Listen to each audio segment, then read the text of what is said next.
Okay, thank you for coming tonight. We'll call order the September 20th, 2022 Nisswa City Council meeting. If you'd all please stand and join me in the Pledge of Allegiance. Pledge allegiance to the flag of the United States of America and to the republic for which it stands, one nation, under God, indivisible, with liberty and justice for all. Thank you. First item tonight is to approve our agenda.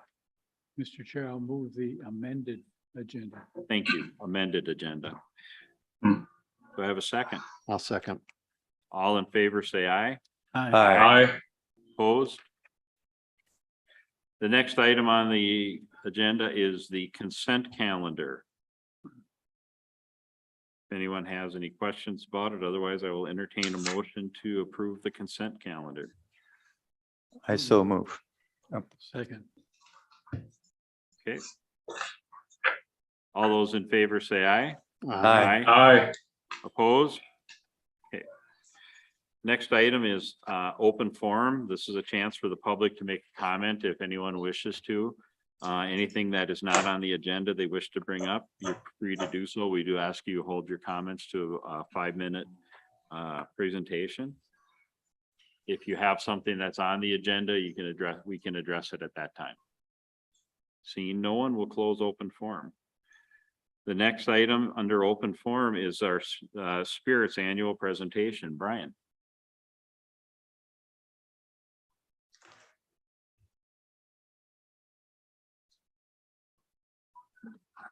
Thank you, Mr. Mayor and Council. What we have here actually is a picture from a couple of years ago. So that yellow car is still not in our parking lot, but it's a very nice car. What with last year, I just wanted to let you guys know, it was the best year we've had ever at Spirits. And this year we've had very close to the same numbers. So we are ecstatic with what we've done so far. And we're really interested to see what's going to happen, because up until last year, the government was giving extra money for unemployment, and that ended in September. So I'm really curious to see what our September numbers, our October, November, December numbers, how they match up this year compared to last year. But year to date, I think we are doing fantastic. We have an awesome staff down there, and my hat is off to them because they really stepped up to the plate and did what they needed to do to get the numbers done for this year. So if we look at the numbers, look at 2020, and we look at that, we had, this is for the first 35 weeks, we had $2,774,999. Then you go to year 2021, and we had a really nice jump, and that's the numbers I was talking about. And there's about a $200,000 jump right in there. And then if we go to 2022, we have a small decline in there, which is on our next, if we go to our next chart, I'll show you how much it is. So 2020, we had almost a $500,000 increase for the first 35 weeks. That's outstanding. Then in 2021, we had such a good year in 2020. That was the first part of the pandemic. Then 2021, we still had an increase over 2020 of $140,000, which is unbelievable numbers. I like to remember going back a couple of years ago, and I was giving a presentation, and we were talking about the growth, and the board looked at me and says, "Are you going to beat next year?" And I told them, I said, "Well, we've never had a down year." And in 2021, it was crazy, it just kept going. So we had 140,000. If we go back, actually one more to that slide. So then we had the 140,000 in 2021. Year to date now, we are down 44,000. But if you look at what is going on in our society, as far as, if you want to call it a recession or whatever the term is that we want to call it right now, 44,000 with people that are not working from home as much. They're back in the cities. They're not staying at their cabin year round. I think that's outstanding to have those numbers. And I'm proud of those numbers. You know, somebody might say you shouldn't be proud of a number that's down, but I'm proud of that number. And I think everybody here should be also. We go to the next slide, please. So this right here is, it says customer count. It's actually transaction count. Because sometimes a person buys something, they're like, oh, we need ice. And we don't keep track of how many people are through that. We keep track of transactions. But in 2020, we had 78,485 transactions. And then in 21, it was 82,000.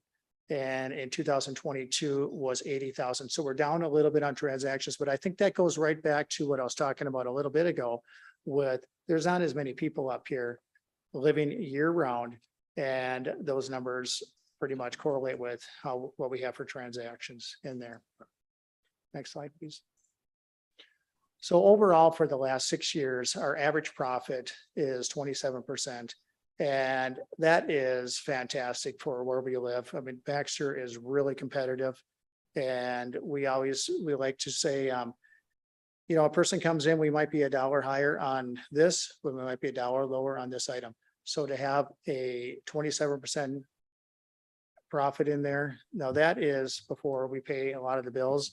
And I like to say at the end of the year, money that goes into the city is about 20% less than that. Usually it's about 8%, somewhere in there, which is still a very nice number.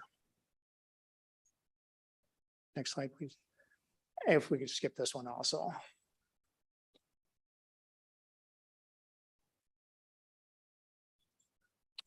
So our sales stats by year, and in 2020, we like to keep track of how much a person spends in there. And an average transaction is in 2020 was $33.74. Go to 21, it was $34.46. And in 2022 is $34.67. So they're all very consistent in there. And I was actually thinking that it would go up a little bit more each year because of prices go up every year, but it's just pretty consistent. I guess we're happy with that. I wouldn't actually mind seeing those numbers grow a little bit more. Hopefully something we can watch and maybe make an impact on it in the future. So over the past year, an average customer, you know, it's increased 0.61%, which once again, I just mentioned, I'm not really proud of that number, and it's something that I think I should work on that. So as we all know, we did get a new software system, and I would give it a 90 for a rating as far as, you know, for happiness. We last year had lots of problems. I know, John, you were in a couple of times and there was computer issues where we'd have to direct somebody to the ATM or ask them to come back if they wanted to pay with a credit card. We had none of those issues this year. We do have a couple issues here and there, and that generally goes right back to if we have internet or not. And then that's out of our hands and it's out of the software company's hands. If we don't have internet through CTC, pretty much the credit cards, there's nothing to work on. There are backup systems out there, but there is not a decent one out there that companies are utilizing. I've talked to a lot of other municipals, bigger chains, and nobody is using a backup because it's not efficient and it happens so rare. But with that, we generally would be running 3 tills in the summertime. We were having to try to get people through as fast as possible. That's one of our goals. Always figure if someone wants to take 10 minutes in the store shopping, once they get in line, they want to get out of that door as soon as possible. And that's always our goal. With the new system, I bet we cut our time in half. When it used to take, we exaggerate a little bit on that screen right there, but it used to take 2-3 seconds, 4 seconds, somewhere in there. And that doesn't sound like very much time, but when you're waiting for a credit card process and it's taking 4 seconds, that's a long time. People right now, they put their credit card in and the machine is beeping to tell them to take it out. And they're like, oh, I did something wrong. I'm like, no, the transaction is done. So we're happy with it and they're happy with it. We can go to the next screen, please. This is a report that I really like, and I've been asking for with their last system for years, and they just were never able to give it to me. And I think I talked a little bit to the board about this in the past on what we have on there. So what I do is I export this to Excel. And if you click on the first line, it shows our on-hand inventory. This is just one example. And then you go to the next column, it says what we sold in the last 7 days. The third column is what we sold in the last 30 days. And then we have year-to-date sales, and I put on there our cost. I can add or subtract almost anything I want on this chart, but those are the numbers, the information that really helps me to decide what we want to order. So if you look at the one on the, and I did manipulate some of these numbers to make it a little easier for you to read. But if you look at 2 gingers up there, and we have 4 on hand, we sold 17 in the last week and 34 in the last 30 days. It's a no-brainer that we need to order more. But then if you look at the highlighted item, it shows we have 0 on hand, and we sold 1 in the last 7 days and 1 in the last 30 days. And I think there's 2 for the year to date. It's an item we obviously want to discontinue. Where the last system, I would have to go into our system, look up what we sold year to date, because I wasn't sure. I know a lot of the products in there, but I don't know all 10,000 of them on how much we sell. So sometimes I'd have to jump in and see what we sold year to date, and that would determine if we want to order it or not. This way I have it on one sheet. It's literally cutting my ordering time drastically and giving me time to do other things. What those other things are, I'm not sure, but it does give me time to do other things. Don't sell yourself short, Brian. What was that? Don't sell yourself short. Oh, thank you. So with our point of sale system, it's not that it doesn't come with obstacles to overcome compared to our last one. I always say with anytime you have a system and you go to another system, there's going to be certain things you will miss from the last one. And some of those things that we're missing right now are some of the reports. We have sent out a letter, an email to about 6 to 8 different municipals and asking them what they are doing for their monthly reports for their city. And I've gotten response back, I think, from almost every one of them. And then I'm passing that along to Maggie and to Mary, because those are the 2 people that are working with the monthly report. So we are working through that small issue. But besides that issue, I would say if we didn't have that one, I would say we're 99% happy with it. And it is refreshing, because last year it crashed so many times, and I would dread on a Friday night getting a phone call saying that the system's down. I'd be trying to fix it remotely. Josh or whoever was there was trying to fix it, and it was not fun. This year, I didn't have one of those calls, so that's definitely refreshing. Our next slide is, we actually got this at the end of last year in December, and this is the new humidor.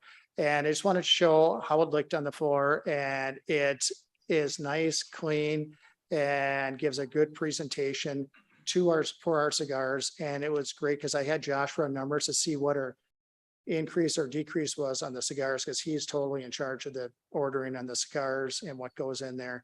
And it was nice to see that we invested in it, and it had 11.5% increase in cigar sales. So that was good to see.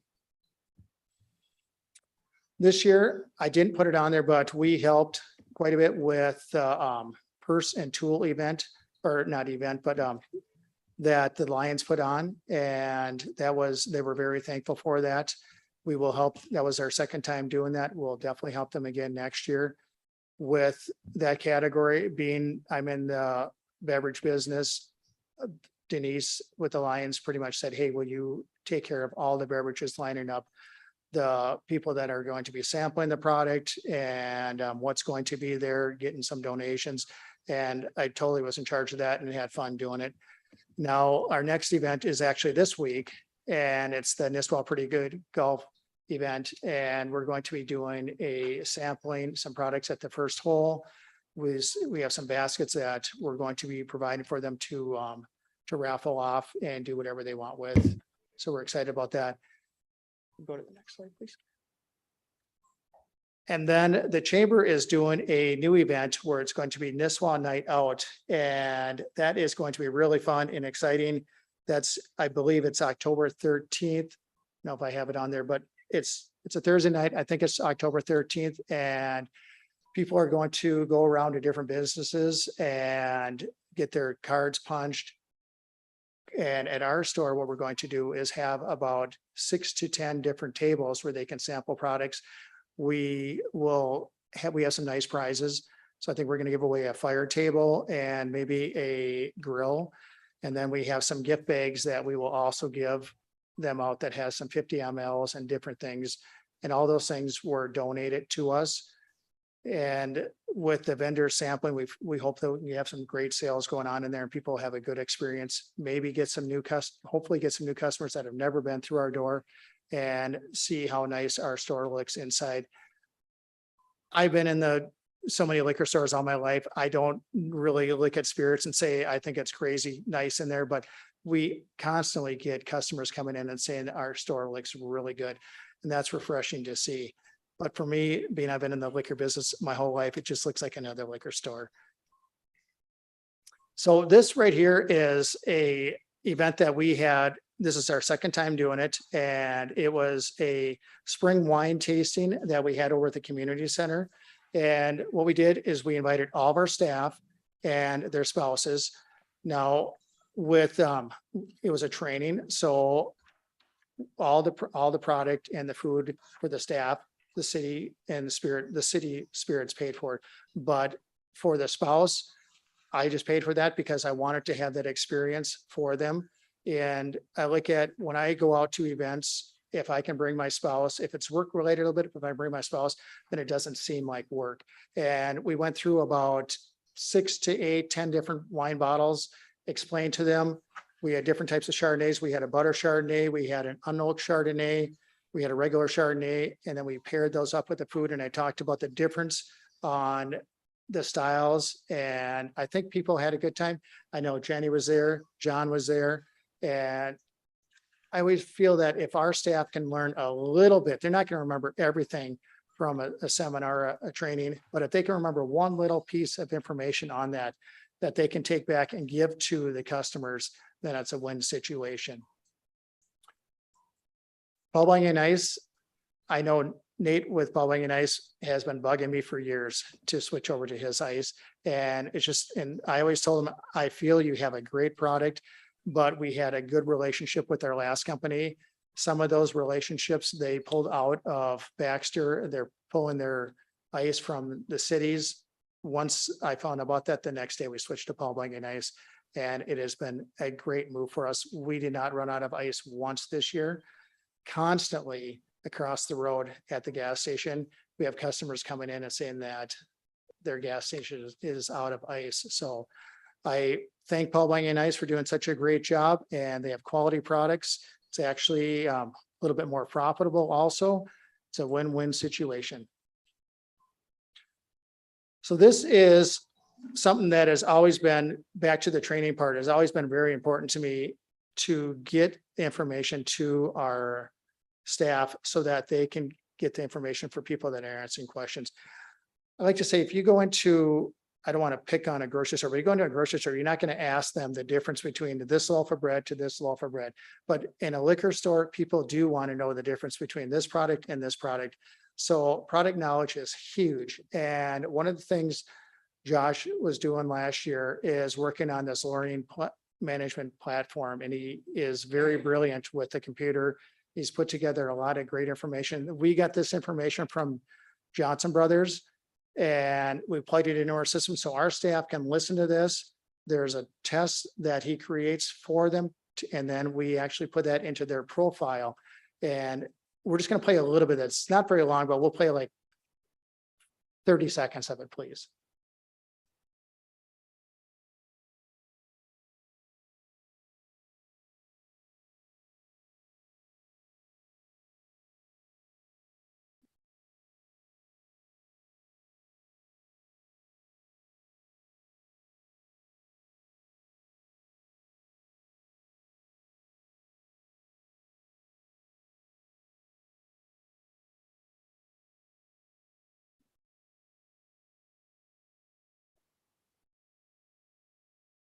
That's probably good.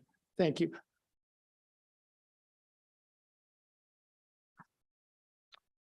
So we have numerous different videos for them to watch. So they have a video, they have the words that go along with it, and they have a test. And we feel that people learn different ways. Some people learn visually, some people want to read it. And then I really like the test part on it because Josh put a video together on cigars, and I was half doing a report and half listening to it, and I failed the test. So then I'm like, okay, let's put my paperwork down. I'll listen to the video, and I passed it.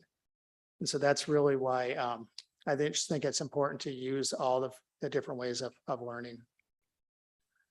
Pretty much, I just want to wrap up and say I want to thank Josh, my assistant manager, Mary, their office manager, and all the staff, because without them, obviously I would fail at what I'm doing. And it's really nice because every one of those people, especially Josh and Mary, we're all very different, and we have very different things that we bring to spirits. And I think that really makes things work. Thank you. Thank you. Thank you, Brian.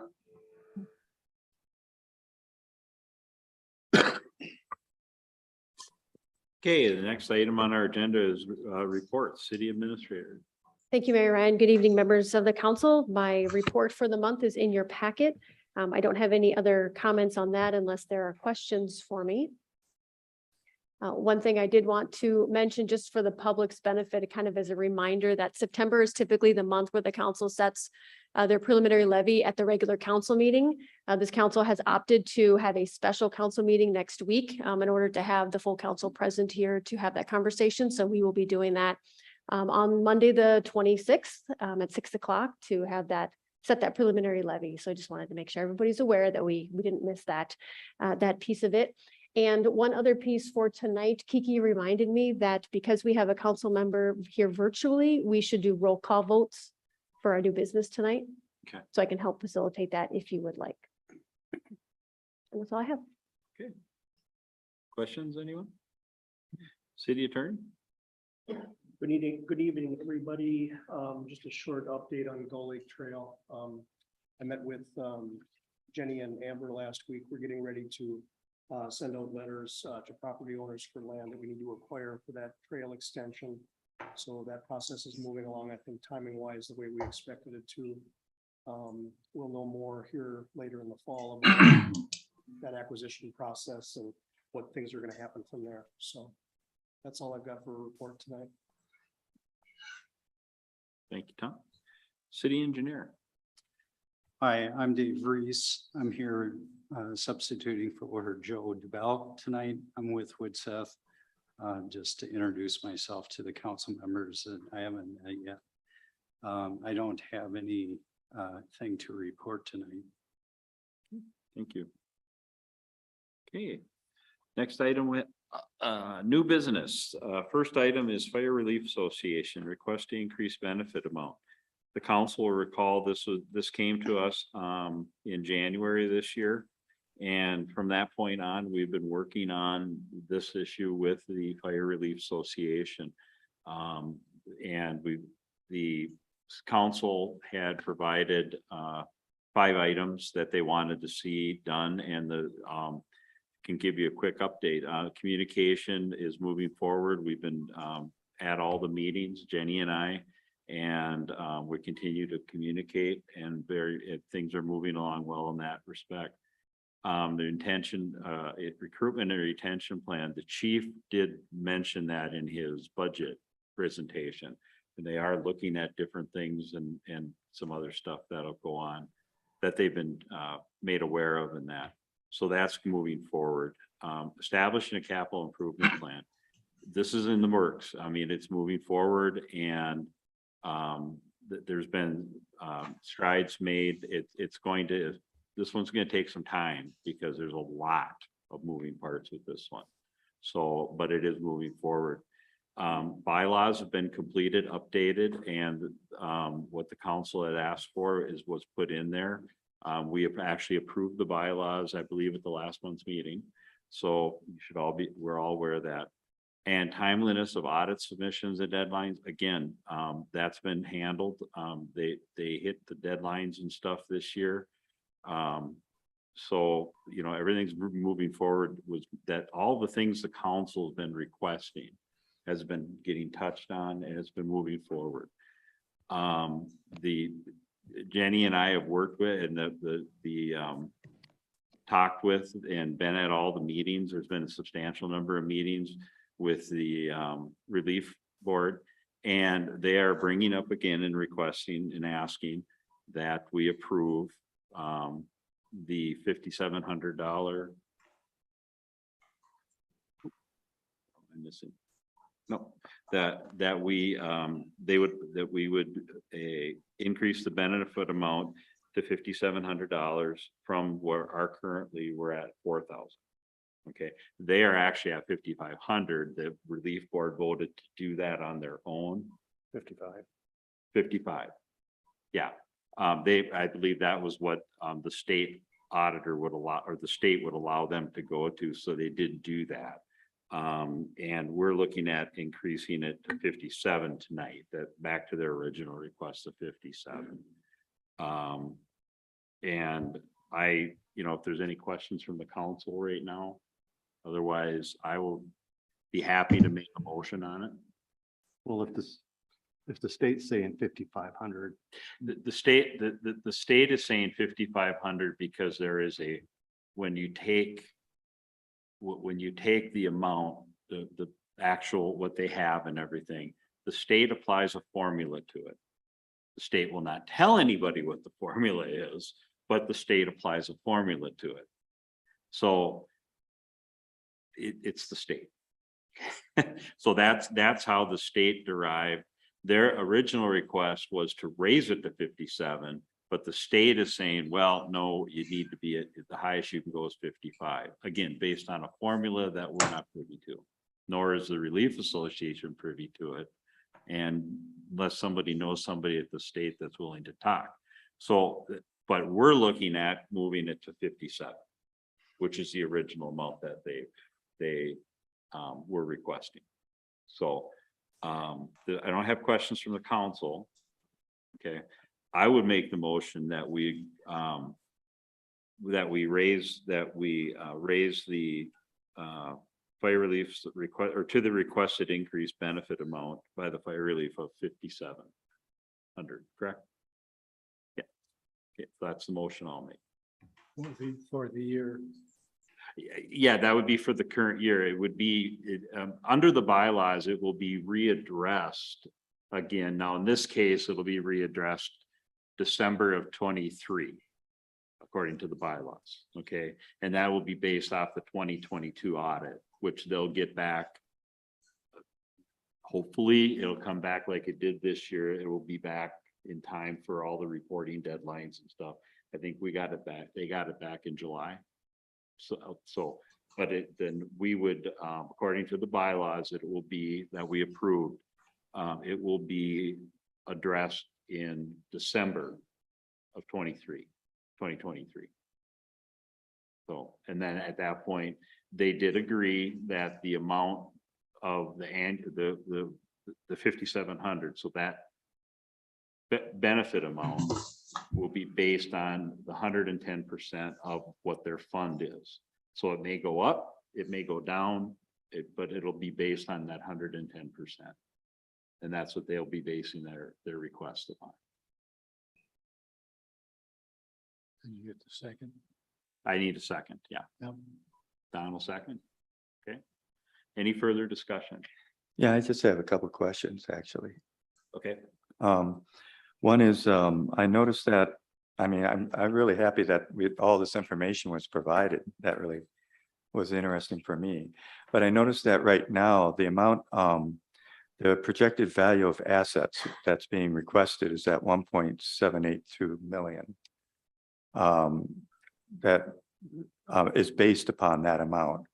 And I noticed that right now for September of 2022, it's really actually at 1.68 million right now. Am I wrong in that? The actual amount is 1.68 million right now. That's correct. That's correct? Okay, so if we go ahead with the 5,700, then that would be at about 104%, 104.5%. So I thought we were looking at 110%. But we're So going, Mark, why what don't you they explain do what- is if you look at that, there's a projection underneath that table. And you can see as an example, December 31st, 2020, Mhm. you can see that 1.6 million there. That's very similar to where they're at now. And then they project out, the formula is you project out the next year's worth of income to get to that 1.782, which is on what you see above on the chart. So they're projecting that it'd be 1.782 by the end of next year. Approximately with the state aid that they receive and other monies now. Well, it says the projected value of assets is 12/31 of 2021. Right, this is a year behind, but we're still essentially in the same place because their value at December 31st, 2020 is at 1.6, which is where they are now. So the roll forward is essentially the same. The state aid is the same and projected and there's nothing really proposed to change. you're gonna in be that working regard. off an audited value that's like in 2023, we'll be working off 22 audited value. Okay. Which is very, so am I correct, Jenny? Yes. Yeah, oh, yes, and I think probably part of the question is as far as what's happening with the fund now. That will get factored into next year's audit. When I talked to the auditor, they use the last 2 years of performance to project the future, so it will get cycled through. Mhm. And so that would factor into then what the ultimate benefit Okay. numbers would look like next year. Yeah. So that up or down thing. Okay, so it'll be projected in December of every year Yes. is what we're looking at. Yeah. But right now it is at that 1.68 million. And I'm wondering, we are talking about recession coming up too. That's a concern that I have. I mean, I would, and also I know that we've already gone up to 5,500 by themselves, right? It's been approved for that. That's the state, the state, they had to request it again, 5,700, but the state. And again, I have no clue what formula, nor do they have an idea of what formula, and the state will not. Right. state Well, what formula they use. I know, I don't know what that is either, but if they were saying that, there's something there too. And to me, it's just, it worries me because I'm thinking of a recession coming up here too. So their number is lower because there's no financial backing from the city. So that's us going out on our own. Well, the city does do some financial backing of $4,000, and the quibble here is, does the city That go from their 5,500 is liability to without 4,000 to city backing. 57? That's the quibble, and Yeah, I that's- understand the form. That's my concern. It's just, I mean, we do already do 4,000. We guarantee that. And to go up to 5,700, while at this point, it's not there for the 10%, 110%. Yeah. I realize. Mhm. Joe, if you want to come to the podium, please. And Andy, that's fine, just as long as we have one person. Yes. you do. So on that, you're a full year behind, you're looking at 20 numbers, Mhm. so we're already a full year behind of the information what we have because we're working off 20. Also, like Jenny said, our 2% monies and stuff are continuing to go in there. That's not reflected on that. Mhm. So we also have essentially deposits that are coming forward into that will automatically increase. It's not reflective on those numbers. So your information, you can't compare your information to lifetime data on what's going on today. You're comparing apples and oranges. You're looking at information from approximately, let's just say 2 years ago now, and the data that's in front of you comparing to today right now. And that's not the way that formula is set. It's not the way it's calculated, and it's not taken into account Mhm. the money coming forward into it. Okay. Yeah, I noticed that for December of 2021, you had actually higher than what you're projecting here. You know, it was 1.8836. You know, it's Right. really very good. Yeah, But- so I mean, it goes back to nobody has a crystal ball how this year is gonna end up, you know, the fourth quarter. What next year is gonna bring, but even still, next year in 22, you know, or I'm sorry, in 23, you know, we're still a year behind. We still have this whole year of cushion behind. And really, like Jenny said too, with our bylaws and stuff, at that time, all this is off the state auditor's report. The fund will be reflected up and down based on the 110% after the auditor's report's done. So it really, what's going on live right now in the market really doesn't have a bearing, because that's not how those numbers aren't computed off of live data today. It's off the auditor's report. I don't know if that makes sense, but we can't look at today's market and compute. So the way our bylaws are set, it's set to fluctuate up or down. Now, if we come back and it's down, we'll adjust down for that 110%. But by the state statute, by our bylaws, by everything, we go off of the auditor's report and not what's going on in the current market. I guess I don't know how else to explain it.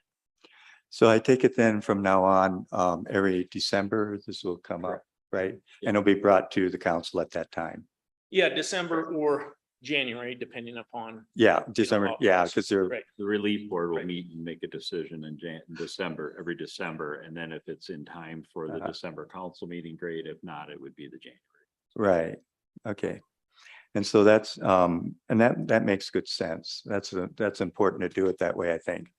But for me, I still look at it as the actual amount is lower than what this says on here, even though, I mean, it should have been, I mean, if we could have gotten this in January or done it in January, then it would make more sense, but I know we were lacking information. No, So, it goes by the auditor's report. I mean, it's not possible for us to do it ahead of that being done. so what we have here then is the Stifel portfolio review. And this is not the auditor. No. You have the- This is their fund manager.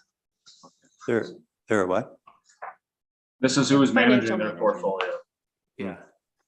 Mr. Davidson, I believe Davidson. you have another- Davidge, Mr. Davidge was in January when he presented his report. I hope you all can hear me well. Did you have another- We can. Thanks, Jesse. No, I'm just wondering about that, if that's accurate, what it says right now. Well, actually, it's not even accurate as to what it says right now, because as we all know, markets open and close 5 days a week unless there's a holiday. So with that being said, this amount isn't even accurate as to what the report from Mr. David is showing. It could be even higher. It could be lower. But that's how all of our 401ks, all of our retirement plans, all of our relief funds function.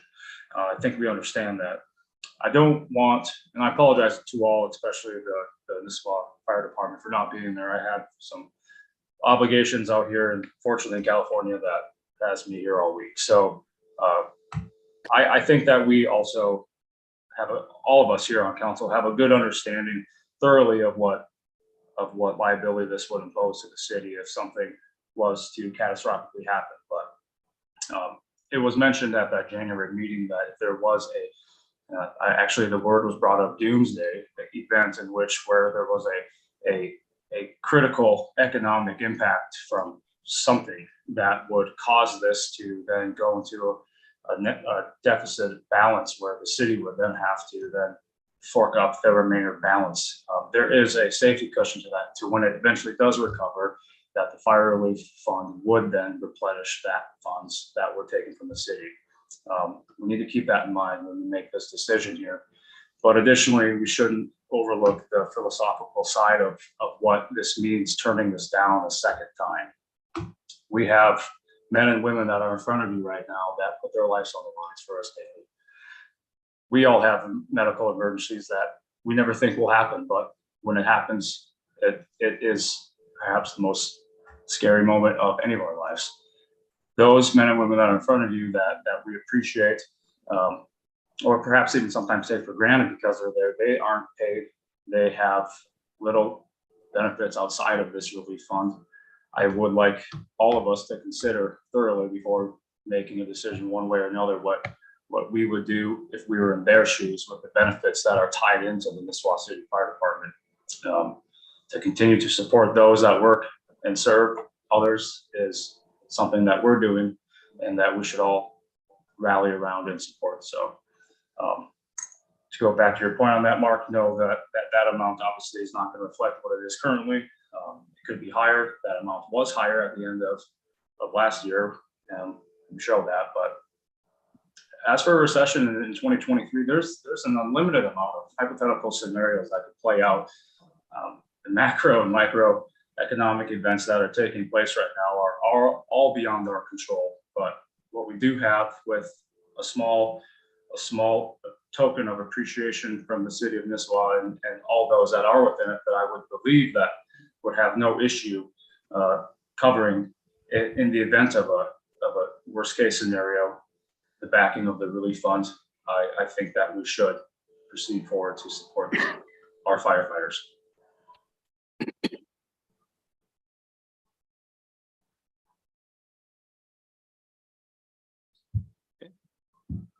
Thank you, Jesse. Are there any other questions from the council? Mr. Chair, I'll use a little memo that I've used before. You never need a fire department until you have a fire. So I think that these guys who get out in the middle of the winter and in a blizzard to help people, it's a job I wouldn't want. And in this economy, when businesses all across the country are pleading for people to come and work, this is just one thing that we can offer that would help get people to come and work here in our fire department. So that's why I'm for it. Mm-hmm. I will say that, assisting as we can with and with the bylaws reflecting as they do, and assisting what we can do to help the fire department. I mean, this will be a retention tool and a recruitment tool. This is really all they really have. You gotta, if you're in it for the money, you're in it for the wrong reason. And so this is something that we can do to help them recruit people that are willing to stay, willing to do the work that we need them to do when they do it. So keep that in mind, we keep that in mind as well, on top of what Don and Jesse have said. So are there any other questions from the council? No, Mr. Mayor, last question I have is, I believe you already have made a motion for this. There's a motion and a second already on the table, so I'm just asking if there's any more questions. If there aren't any more questions, then I'll call for a vote on the matter. So all those in favor. Mayor, we had your roll call vote. Would you Oh, like me to do that? Do you want to do it? do we want to do it? Okay. We'll make a roll call. This will have to be a roll call vote, so we'll start with Councilman Jacobson, Yes. Councilman Fraley, Yes. Councilman Utzinger, Yes. Councilman Zahn, Yes. and myself is yes. Motion carried.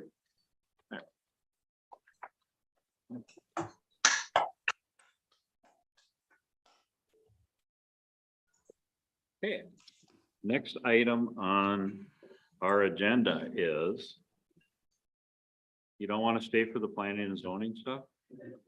Seriously? Seriously? It's the fun stuff. Yeah. I told you my wife was calling. Who'd you have set that up? Okay. Okay, next item is the recommendation from Planning Commission reference Roy's Landing final plat. Bethany? Thank you, Mr. Mayor, City Council. The applicant is requesting approval for the final plat of Roy's Landing. The proposed development consists of 6 single-family residential building sites on 26.5 acres. The City Council approved the preliminary plat of Roy's Landing on May 26, 22. The final plat was recommended for approval by the Planning Commission at the September 6, 2022 regular Planning Commission meeting.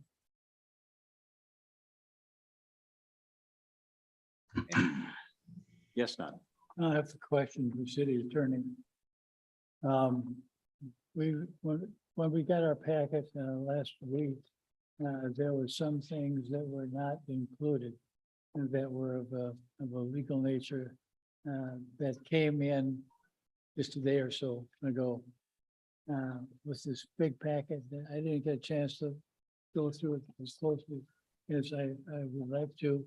Have you looked at the last submission, the last couple of days? And are you okay with it or not? Yeah, Don, those submissions actually are a result of the conversation I had with the developer's representative, Kevin McCormick. There were my review of legal descriptions on a few of those documents, the ones that were the late comers. He and I met about them. A couple of things needed to be revised. So actually what you're seeing there is something I had a hand in. So yes. Very good.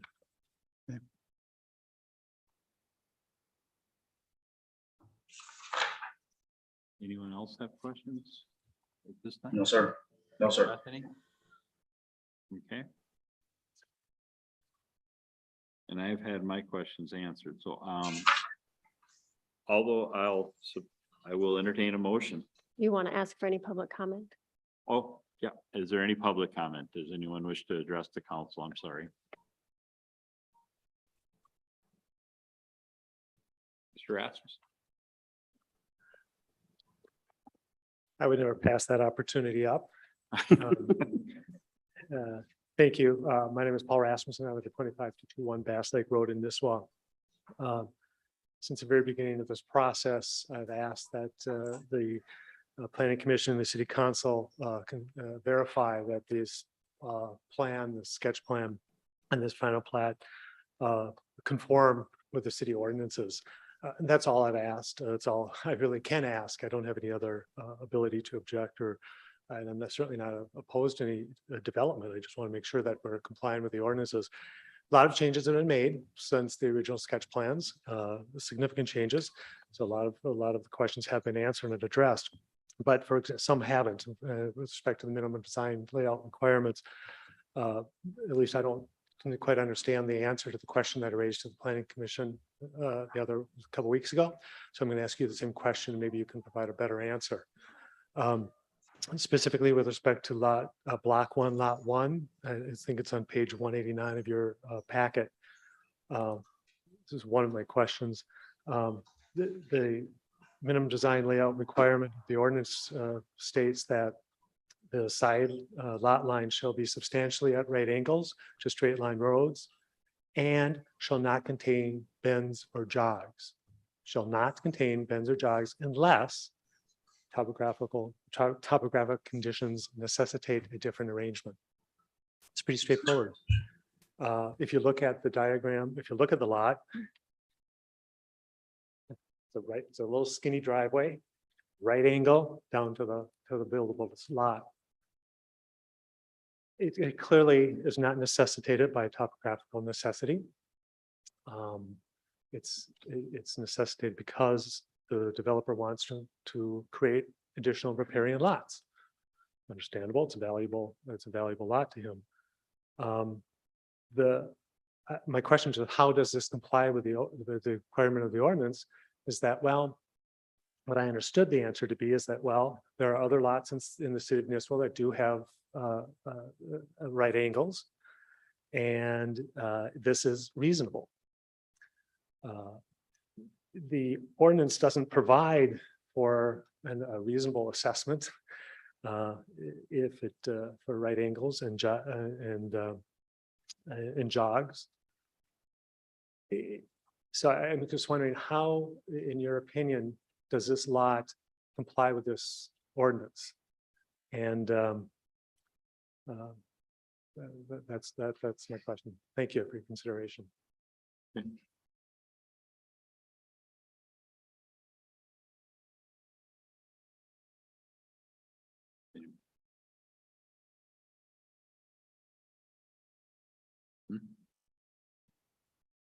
don't know if that's a question you would like our city attorney to answer, or if you, Yeah.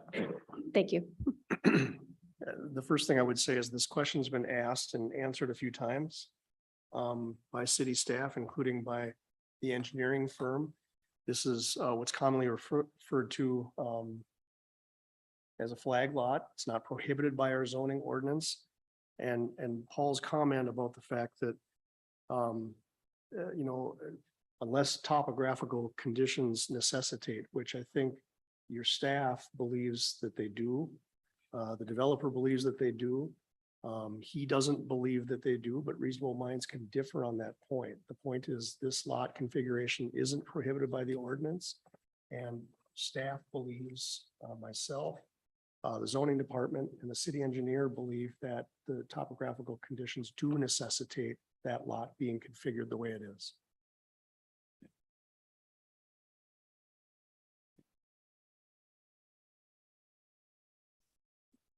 Are there any other comments from the public?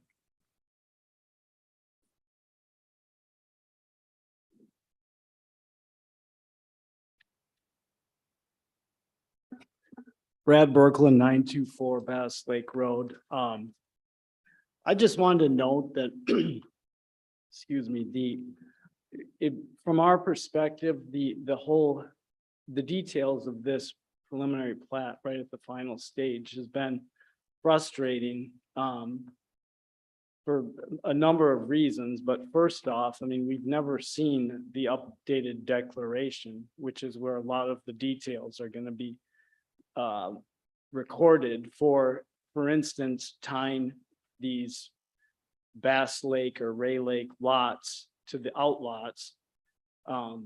We haven't seen a lot of these details. I don't know why we haven't been able to see them. Maybe they're not required for this type of development, but from my perspective, that has been frustrating. I don't know if it would be possible to get those before we can make a vote to table it for 1 month. Is there a downside to that? What do we have to risk at this point in waiting 1 more month and making those documents, these legally binding documents, public information? I just don't see why it couldn't wait 1 more month. Thank you. Yeah. This plat has gone through a torturous route in the city over the past 1.5 years. I think that the planning commission has held more meetings and time on this plat than any other one I can think of in my 8 years that I've been around. It's not that the questions have not been answered. I think that it's the point that the answers aren't what you want to hear. And two people can discuss a point and disagree, but still do it with cordiality too. It's gone through changes in ownership, a couple of changes in ownership. It's gone through several redraws, I would say, if not in full, in part. And we brought in the DNR, we brought in outside people to provide information. And 1.5 years under the scrutiny that this subdivision has seen, it may not be perfect, and I can be criticized for saying that, but I think this is probably as close to perfect as we can get it at this point. Considering all the points were brought up by the public and the legal points and everything else. So, Mr. Mayor, unless there's something else, I'd move that the city council accept the final plat of Roy's Landing, which is off Bass Lake Road and Roy Lane, EID 281-00660 and accept the planning commission's recommendation. I'll second. We have a second. Any further discussion by the council? The only thing I might ask you to add to that, Don, is subject to the recommendations made by city staff as presented, also the conditions of approval. I would accept that. If you can use that. You amend your second. I'll amend my second. All right. So we'll take a roll call vote again. All those in favor, Don? Mark? Yes. Mark? Yes. Jesse?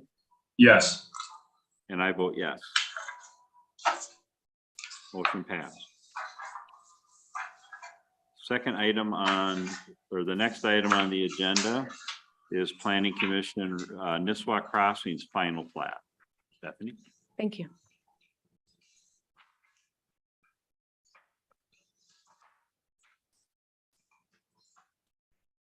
Terra Vista Developers and Thomas Dean is requesting approval for the final plat of Nisswa Crossings. The proposed development consists of 22 single-family residential building sites on 15.7 acres and will be served by a shared and a private water system and municipal water or sewer system.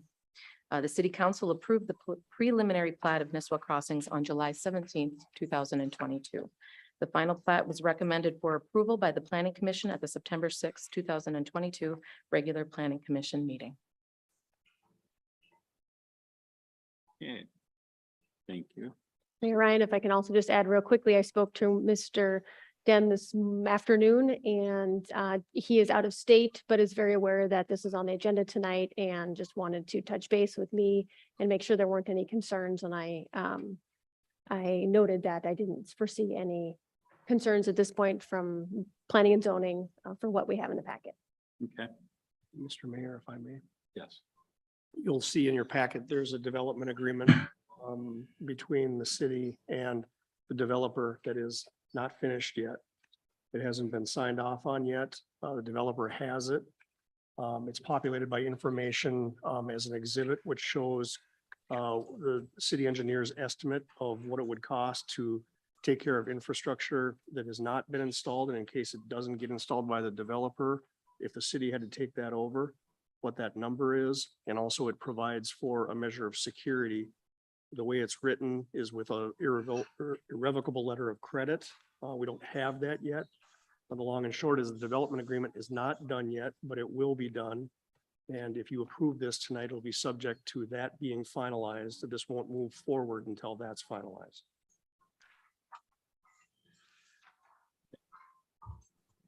Thank you.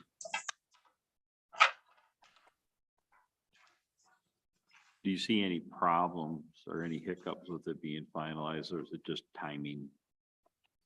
No, really, this is kind of like what we did with Poplar Place. If you recall, there was a letter of credit that came from the bank. I think that the timing situation is just that the developer probably hasn't had a chance to get with its lender, but this is a pretty standard thing. And it's not atypical that this detail wouldn't be completely done by the time it gets to final plat approval. And staff's comfortable. Everyone's comfortable with that. Okay. Yes. Okay. Are there any questions from the council? Is there any public comment? Seeing none. I will entertain a motion. I move then that we approve the final plat 0026-22 for Nisswa Crossings, subject to prove what is finishing the developing agreement. And conditions, anything recommended from the planning commission, correct?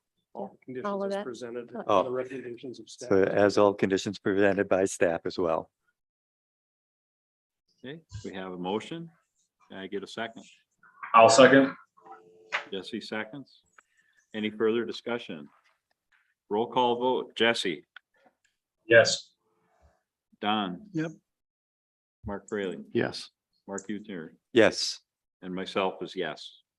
Approved.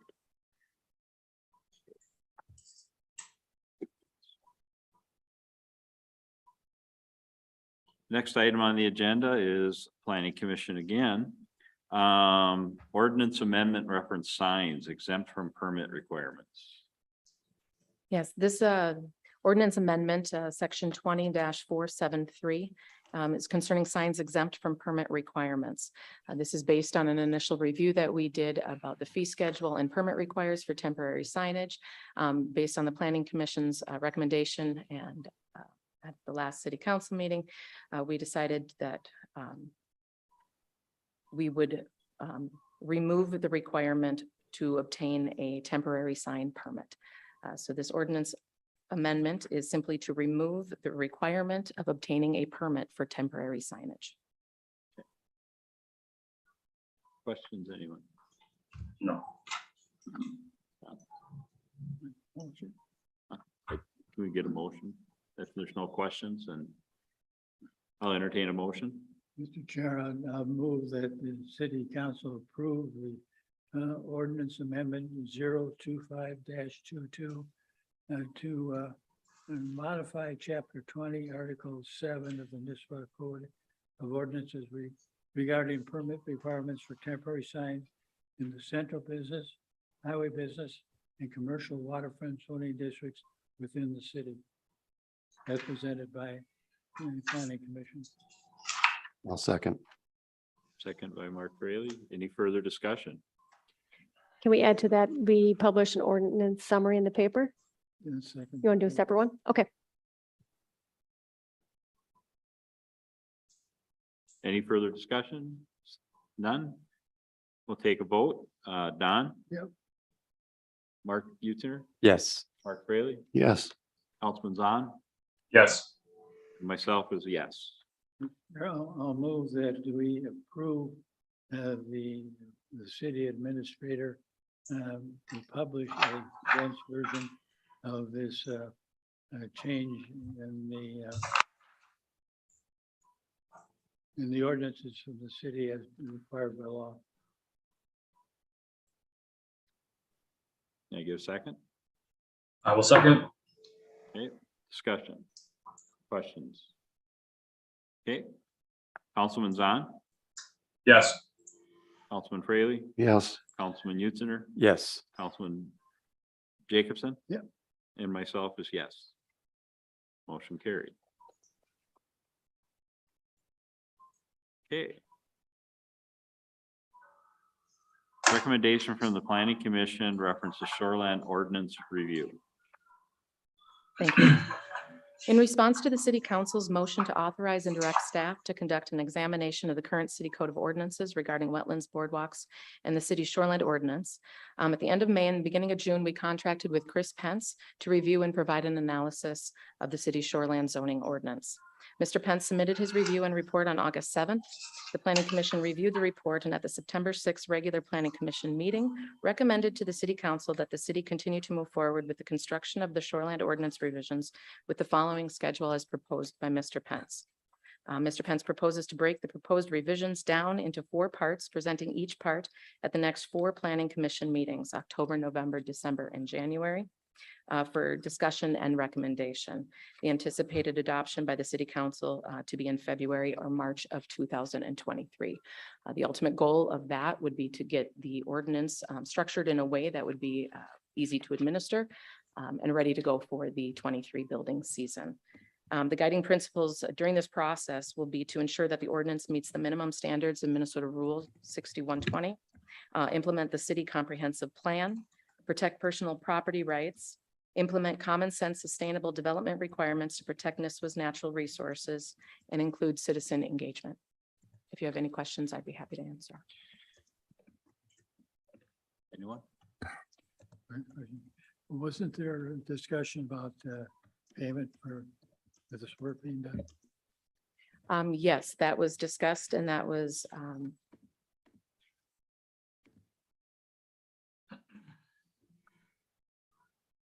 in our budget for the 23 season and also for the remainder of this year. Jenny, if you could provide more information on that? Yes, although I'm just noting here that I don't know that we summarized that piece of that in this information. So we have talked about this with the council during our budget workshops about the ordinance rewrite process. I believe Chris quoted us 7,500 Correct.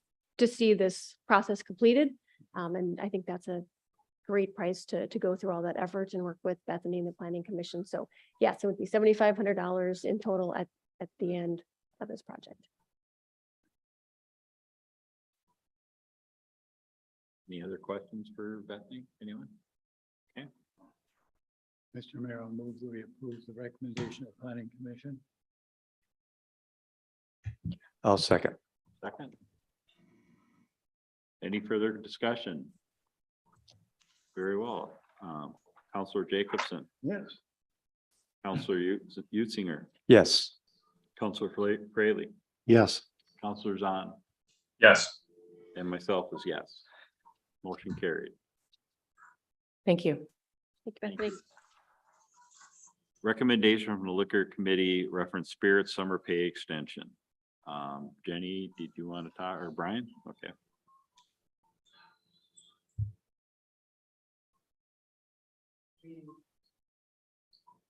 What I wanted to do is just address this issue. We wanted to ask the city council to extend the summer pay through the rest of this year. And some of the reasons why, I look at the Baker Tilly study, and right now they have our part-time workers starting at $12.64. As far as I know, there's only about one other position in the city that pays less than that. And that position does get tips.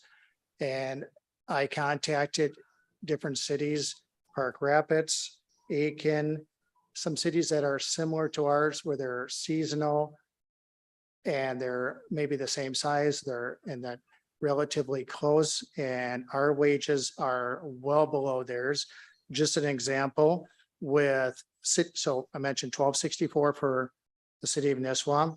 Park Rapids starts at $12.97. They do an increase every 6 months. And so within 12 months, that person's up to $14.57. Within 2 years, they're up to $15.90. Now, I have an average of what our employees are making. This is just part-time employees we're talking about. And I actually excluded the people that haven't worked for us if they've been with us less than a year, I didn't put them on this. So the averages would have been even lower. But you take all of our part-time employees, and right now they're averaging $13.97 an hour, which is well below where it should be. I contacted about a dozen different places in Baxter, and they are ranging, most of them are starting at $15 an hour and going up from there. I want to do a couple other examples for you. In the same exact parking lot as us, they are starting, this is a worker that's got to be 18 years old at $15 an hour. And in the summertime, they're given $2 extra additional with that. Wendy's across the road, $15 an hour. These are starting wages. And Carlson Hardware, we have an employee that works there, $15 an hour. You have Subway, which is starting at 14. If the person shows up on time, they get $2 more. And if they're a good worker, they get additional $2 more. I know it's unusual, but in our world out there, we don't have the problem at Spirits, but some places do have a problem with people showing up on time and doing a good job. Now, those are just a few of the numbers. I want to just tell you a story. I have numerous sales reps that come in, and just today I had a compliment. Hey, your employees do so much more here. They're friendlier, they do more, and you should be very thankful because they see other liquor stores and all they do, I'm not going to say all they do, but they see other liquor stores where they are doing less.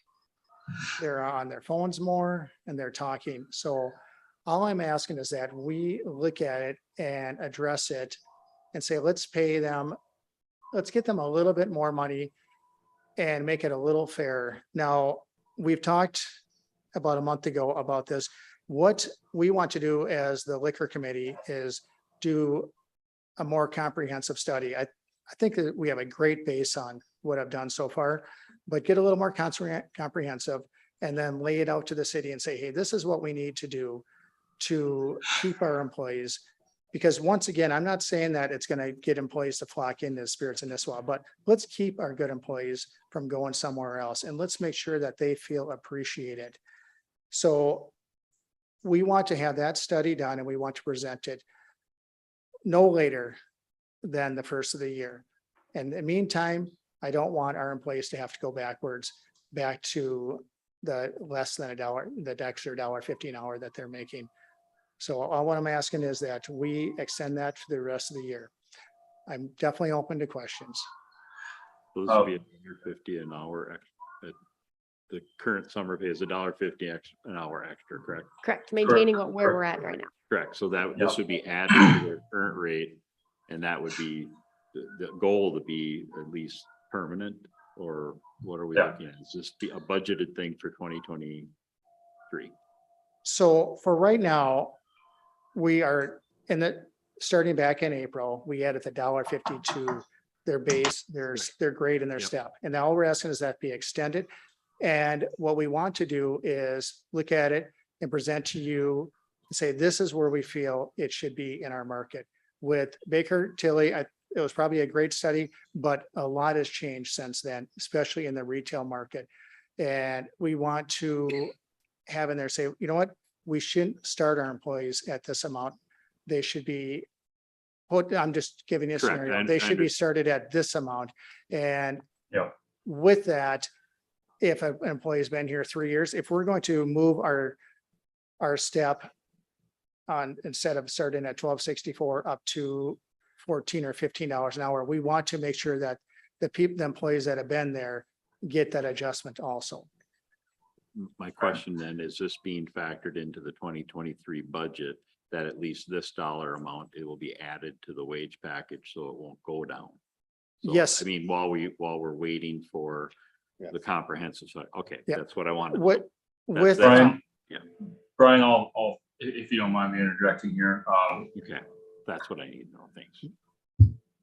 Mr. Mayor and the rest of the council, me, Jenny, and Brian had a good opportunity to sit down 2 weeks ago, excuse me, and Brian did a phenomenal job putting this together. And honestly, he comes across to me as one that does not like to have to ask for more, and that's what I respect about the man. But furthermore, it was his market research that he did, not just from other municipal cities that have municipal liquor stores, and he pulled up Aiken and Grand Rapids. We obviously know we're much different than Aiken. We're obviously different than Grand Rapids. We have to compete against the various liquor stores that are held privately through our lakes area. And honestly, our hourly rates are unfortunately pretty low. And he also pulled up the staff that he has there. And he does have a specific demographic that works there, but putting that aside, it still needs to be reflected that we want to pay the city. We want the city to be able to pay its employees a fair wage, and I think that this will be most applicable. Thank you, Jesse. And to further that up, what for 2022, I don't have the numbers exact, but we're at right now on our first 35 weeks, we're at 61% of our wages, and that percentage on the budget.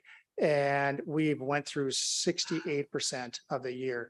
So we are definitely way below what we budgeted for. And if we look at the $1.50 increase that I'm asking for the rest of the year, it's 1%. So even with that extra $1.50, we're going to be well within our budget. It's not even going to be close on that. And then back to, I misunderstood your question, Mr. Mayor, but yes, in the workman's satisfaction page, I can't remember the exact name of it, I do have a $40,000 amount that was put on there. And that is in the budget that I have for right now for 2023. Yeah, so I just wanted to make sure I was reading that correctly. Okay. Are there any other questions? Also, right, I will entertain a motion on the matter. I will do my best on this one, being a liaison for a liquor committee, but I would like to make a motion to approve the Spirit Summer Pay Extension to the extent of $1.50 per hour till the end of the year, December 31st, 2022, as noted. Second. I'll second. Don beat I'm you. sorry. You beat me. Okay, any further discussion? All those in favor, Jesse, Aye. Mark Fraley, Yes. excuse me, Councilman Yutzer, Yes. Councilman Jacobson. Think about it. Yes, Yes. okay. And myself, yes. Okay, motion carried. Thank you very much. Thank you, Brian.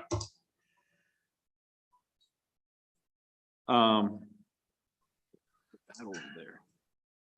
Next item on our agenda is adopt safety, health policy and procedures manual and aware.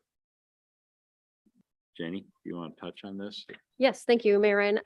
So this is a result of our strategic plan, advancing our safety plan component of that to really build out the existing safety policy that we had in place. Really didn't lend itself to continuity across departments, appropriate training opportunities for all staff, depending on their needs, again, across different departments. The biggest thing it does is it establishes a safety committee. We do participate in a safety group, a regional group, through our loss control with the league, but to have an internal safety committee is really important. To have the opportunity for staff to be a part of that and to be advocates and champions to promote workplace safety would be great. The requirements of the safety committee will be very minimal. It's just required to meet twice a year, but there's opportunity to meet more often if they need to.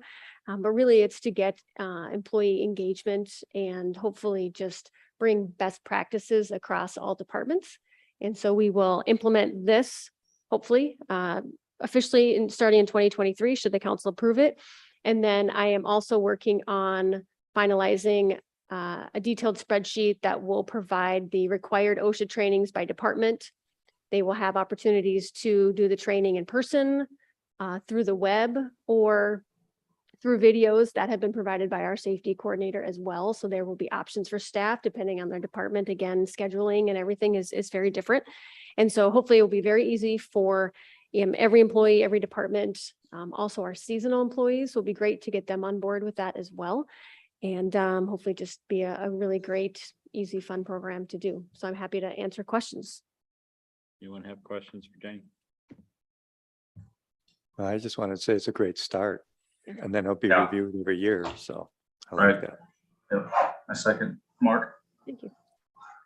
I will entertain a motion on the adoption of the health and Mr. Mayor, I'll move that the city council approve the updated safety and health policy procedures manual as presented, with the understanding that this new policy manual will replace the current safety policy manual adopted by the city council in February 2016. I'll second. Second by Fraley. Any further discussion? Hearing none. Councilman Zahn, Yes. Councilman Fraley, Yes. Councilman Yutzer, Yes. Councilman Jacobson. Yep. And myself is yes. Carried.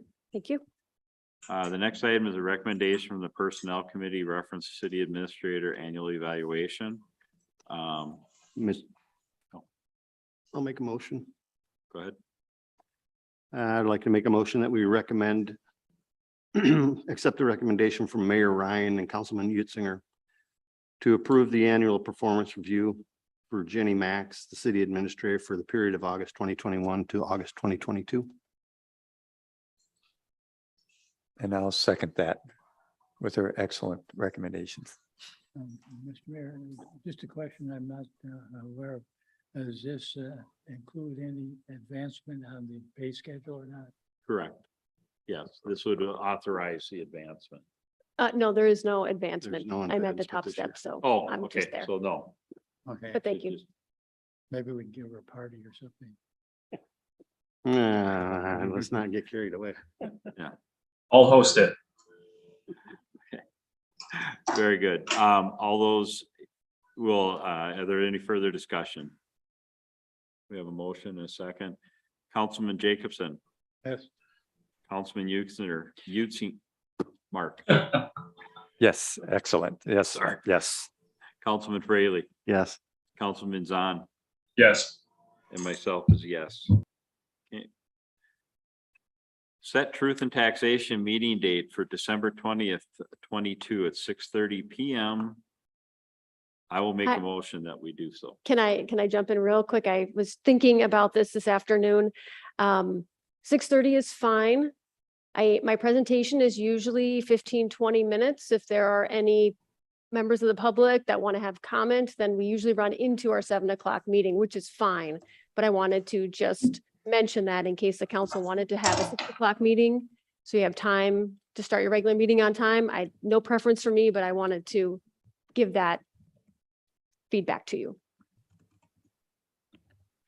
Maybe we want to do it at 6, I like 6. because I just have a feeling that this year with the way everything's going, we probably have will to have do that. comments, so. Can we change that to 6 AM? Will that work for, 6 PM. or 6? Mhm. I Yeah, want to suggest 6 AM. Oh, sir, up. Uh, 6 PM, I excuse might me. get a little late, but I'll make it. Okay, I will be available for that as well. So should be good. okay, so 6 PM, we'll adjust it, so I'll make a motion that we set our truth and taxation meeting date for December 20th at 6 PM. I second. Okay, Councilman Fraley, Yes. Councilman Uzinger, Yes, having a trouble with that. Councilman Jacobson? Yep. Councilman Zahn, Yes. and myself is yes. Motion carried. There's no old business council reports. I don't have anything. Mark? I just want to give kudos to the Parks and Rec Commission for the work they did at the open house. There's a lot of comments, some positive, some not so positive, but I think they did a rather good job. Okay. Thank them. Thank you. Councilman Uzinger? no, Done. Jesse? Sunny California.